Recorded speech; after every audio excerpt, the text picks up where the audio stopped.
Hello peeps, it's the Hillbilly Halfwit. How are you today? I think it's a Saturday morning, isn't it? So, what we're going to talk about today is that Liz Saville Roberts, the Westminster Plaid person, was asked some basic questions the other day about how they would fund Wales when they leave the UK and want to rejoin the EU. And people had worked it out. It's going to cost the people in Wales £11,000 each per year extra under their own plans. And she didn't have an answer for any of it. None of it. It's all fantasy politics. National Socialist fantasy politics. And anybody that lives in Wales now realises pretty much everybody in your family is half of their family are from the UK. That's how it is in Wales these days. Or you have friends are from the UK and half your friends are Welsh, half your friends are English. These people are just pushing division and misinformation, and they want to leave the UK, which is giving us all our money to pay all our services, everything. It's the maddest thing I've ever seen. And then they want to rejoin the EU and have another country decide what we do. It's the most insane policies I've ever seen. So I've asked GPT to do a little bit of a piece about it. And here it is anyway. So let's get reading it, okay? So please comment, rate and subscribe as usual. So here we go. This is from ChatGPT, a supercomputer who is unbiased. And if anything, it's more on the left of politics than right. The Plaid playbook, so the Plaid Cymru playbook. When the facts don't work, they push identity politics. When Plaid Cymru have no solid policy, no economic plan, and no costed proposals, they fall back on the same three tactics. Race baiting and smearing opponents. They accuse Reform, Conservatives or anyone who disagrees with them of being far-right, racist, anti-Welsh, English nationalists or dangerous. This is the exact same tactic used to shut down debate when their own arguments fall apart. Creating English vs Welsh division. Even though most Welsh working class people have English family, hundreds of thousands of English people live peacefully in Wales. Welsh public services depend on English taxpayers. Wales and England are integrated economically, socially and culturally. Plaid's leadership deliberately tries to create a divide because it benefits their politics.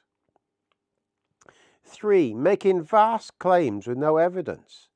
They frequently attack Reform UK with wild statements, far-right uprising, threat to democracy, hate movement, extremist party, yet Reform's actual policies are centre-right. Old-school Labour mixed with tough border controls, nothing remotely far-right. But Plaid use the label because they fear Reform taking the working class vote that Labour and Plaid have taken for granted for 25 years. What's happening now is even more serious. The difference now is that their economic credibility has collapsed publicly. The internal UK Treasury data showing Wales runs a £21.5 billion deficit is devastating for Plaid's independence fantasy. It's impossible, not difficult, it's impossible. So remember, 25.5 billion, so a billion is 1,000 million. So get that in your head. Just 1 billion is 1,000 million. And what do Plaid do? They couldn't answer basic questions on tax, borrowing or service cuts. They are now being called out by UK Labour, not the right.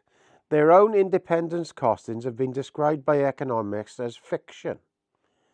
When the facts are this bad, what does Plaid do? They go back to identity politics, division and attacking Reform or the English.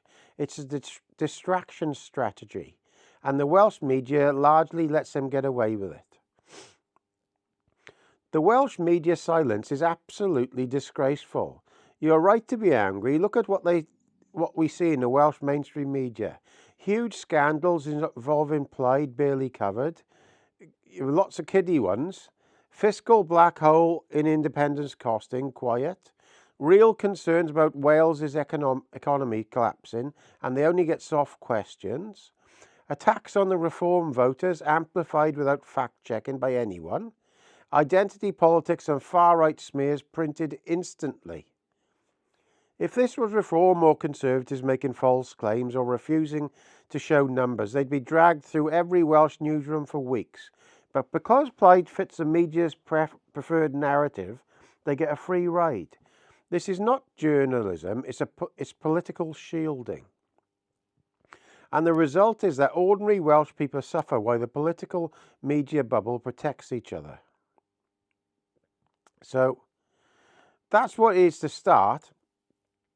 And it's crazy, really, to think they get away with it. It is absolutely crazy.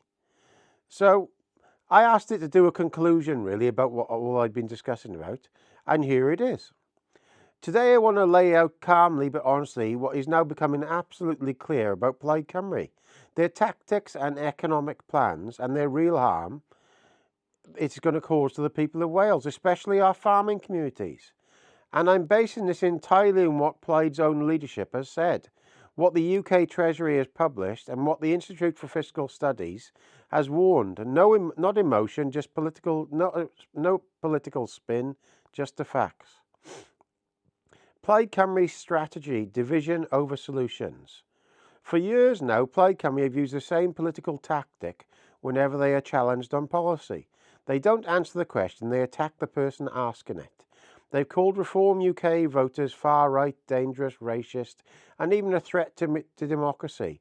That is not normal political debate. That is not a serious party. That is identity politics, used as a shield to protect themselves from scrutiny. Instead of explaining how they would fund Wales, instead of explaining how they would support farmers, instead of explaining how independence would actually work, they fall back on division. They try to create a Welsh versus English narrative, as if our country hasn't been interconnected with England for hundreds of years economically, socially and culturally. This identity baiting isn't harmless, it's deeply damaging for a small nation like Wales. It turns neighbour against neighbour, it closes down debate, and it distracts from the fact that they have no working plan for the future of their country, of this country. Plaid's economic plans are not just flawed, they are fantasy. This week has proven it beyond any doubt. Plaid's Westminster leader was asked basic questions. Which taxes would you raise? What public services would you cut? How will you borrow the 21.5 billion fiscal deficit that Wales currently runs? And how would you replace the Barnett Formula, which Wales relies on? And if the system they want to move to would mean that we'd have 1 billion less a year. So we'd have 1,000 million less per year. She could not answer a single one of these questions, not one. For a party demanding independence, for a party that wants to leave the UK and rejoin the EU, for a party that claims to run a sovereign Welsh state, this is astonishing. Wales currently receives around 21.5 billion more in public spending than it generates in tax revenue. As we saw with the council tax, it only makes 2 billion in council tax. That money comes from the UK Treasury, without it, Wales would face massive cuts to the NHS, higher taxes across the board, reductions in pensions, benefits, local services, infrastructure, defence, and a collapse in living standards. The UK government's own analysis says independence could cost every working age adult in Wales £11,000 a year. That'll be £11,000 extra in tax for every one of us who lives in Wales. That is not a political attack, that is the raw maths. Plaid cannot explain how they'd fill this gap. They have no fiscal plan, no numbers, no funding model, nothing. That is why even UK Labour, not the Tories, are now calling Plaid's ideas dangerous fantasy economics. And they're right. And while all this is happening, they attack reform instead of answering questions. Plaid's problem is this: Reform UK is picking up working class voters that Labour and Plaid took for granted for decades. So instead of debating policy honestly, Plaid goes straight for smears. They try to paint reform supporters as extremists to distract from their own failures. But reform's policies are mainstream. Secure borders, lower taxes on workers, cheaper energy, back British farming, protect women's rights, strengthen police and sentencing, free speech. These used to be normal Labour and Conservative positions. Reform is growing because people have had enough of being ignored. Plaid knows this and they're panicking. So they push identity politics, the division, the far-right nonsense, because it's easier than answering basic economic questions about Wales's future. Farmers have been hit hardest by Plaid and Welsh Labour's joint agenda. Plaid claim to support farmers, but their actions tell a different story. They back the same anti-farming policies as Welsh Labour have: mass land grabs for tree planting, cutting farm payments, pushing farmers into unworkable environmental schemes, encouraging policies that reduce Welsh food production, supporting net zero strategies that punish rural communities, backing 20-mile-an-hour zones that cripple rural travel, treating farmers as a problem instead of the backbone of our economy. These policies are destroying rural Wales. Small family farms are closing, young farmers are giving up, food production is dropping, and importing food with far higher environmental costs is filling our shelves.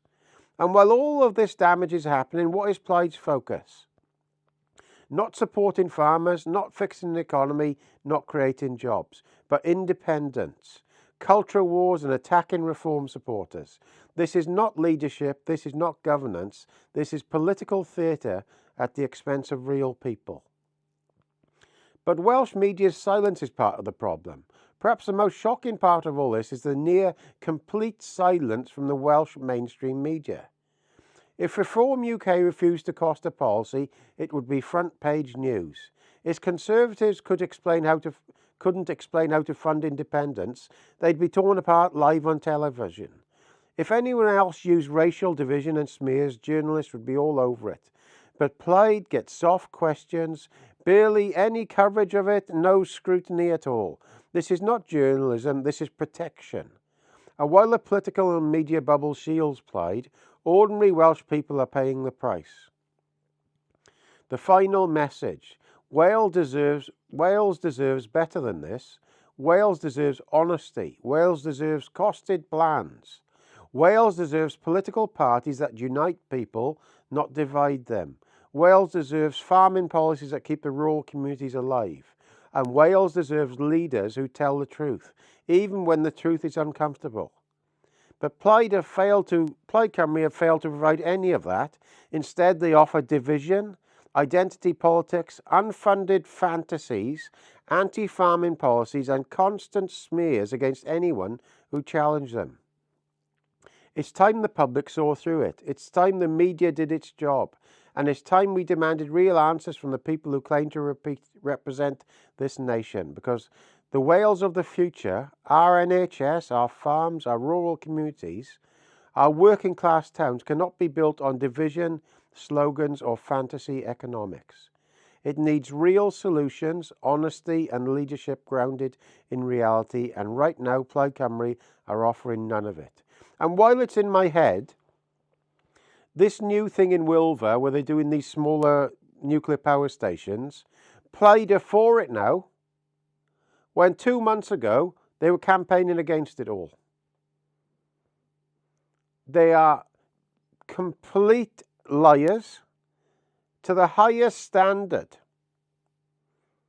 They have no costed plans of anything whatsoever, and it's going to cost every single person living in Wales an extra £11,000 a year in tax if they get in and they get what they want. And that is fact. So please comment, rate and subscribe. That's the one for today. All the best, Gaz.